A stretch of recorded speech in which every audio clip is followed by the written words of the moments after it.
Jusqu'au XVIIIe siècle, la découverte d'objets en pierre taillée d'âge probablement préhistorique interroge, en l'absence d'une méthode rationnelle pour comprendre ces productions très anciennes. S'appuyant sur le développement de spécialités comme la géologie, l'on assiste au XIXe siècle à la fondation d'une science, la préhistoire. L'année 1859 célèbre d'ailleurs la reconnaissance de cette discipline avec Boucher de Perthes, qui définit l'âge des vestiges à partir d'une analyse stratigraphique, les couches les plus profondes étant les plus anciennes. Il ouvre la porte à une chronologie de l'homme. Dans le sillage des débats sur l'évolution biologique des espèces, les préhistoriens dressent le portrait d'un ancêtre sauvage et presque animal. Ils commencent à accepter l'existence d'un homme antédiluvien. Avec les témoignages d'objets gravés et sculptés de représentations animales disparues, ils admettent progressivement ses capacités artistiques. Mais elles sont d'abord entendues comme un art pour l'art, sans lien avec la spiritualité. Nul ne pense encore que l'homme paléolithique put pratiquer un art pariétal. Au début du XXe siècle, les techniques de fouille évoluent dans le sens d'une plus grande rigueur. La multiplication des découvertes de grottes ornées interroge, puis favorise la reconnaissance de l'art pariétal. Mais pour les sociétés savantes, se pose le problème de son interprétation. Le totémisme trouve un écho favorable. Les préhistoriens pensent qu'un animal totémique est associé à un clan, avec des rituels alimentaires, voire des cultes. Cependant, la réalité archéologique des grottes ornées, comme la nature du bestiaire et les scènes d'animaux chassés, conduit à d'autres hypothèses. De plus, les sciences de l'homme et les études ethnographiques ouvrent la voie à la reconnaissance d'une pensée symbolique.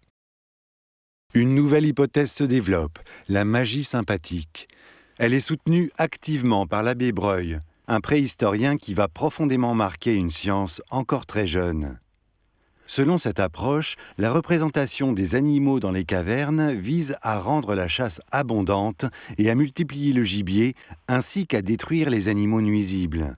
Il est ainsi suggéré que le bison représenté sur la paroi est symboliquement tué avant de l'être réellement au cours de la chasse.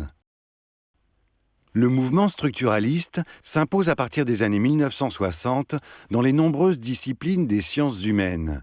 En préhistoire, André Leroi-Gourhan abandonne les comparaisons ethnologiques et revient aux cavernes. Une méthodologie se met en place, définissant l'organisation de la grotte. Catégories de signes, espèces animales, morphologie des parois. Ce traitement statistique aboutit à la définition de pictogrammes et mythogrammes et de représentations interprétées comme des symboles masculins ou féminins. En 1994, la découverte de la grotte Chauvet-Pont d'Arc vient bousculer les précédentes hypothèses. Les analyses par la méthode du carbone 14 confirment effectivement une datation de 36 000 ans en années réelles. Aucun préhistorien n'avait imaginé qu'à une époque si ancienne, les hommes disposaient de telles capacités techniques et intellectuelles.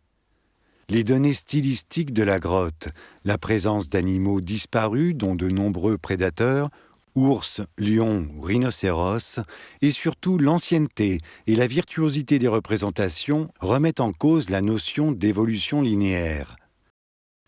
En 1996, Jean Clotte et David Lewis Williams rouvrent le dossier du chamanisme en associant ce monde souterrain d'images à des pratiques chamaniques et au contact direct avec les esprits. Une hypothèse également controversée. Si aucune théorie n'est acceptable en son entier, chacune contribue à mieux comprendre l'art paléolithique.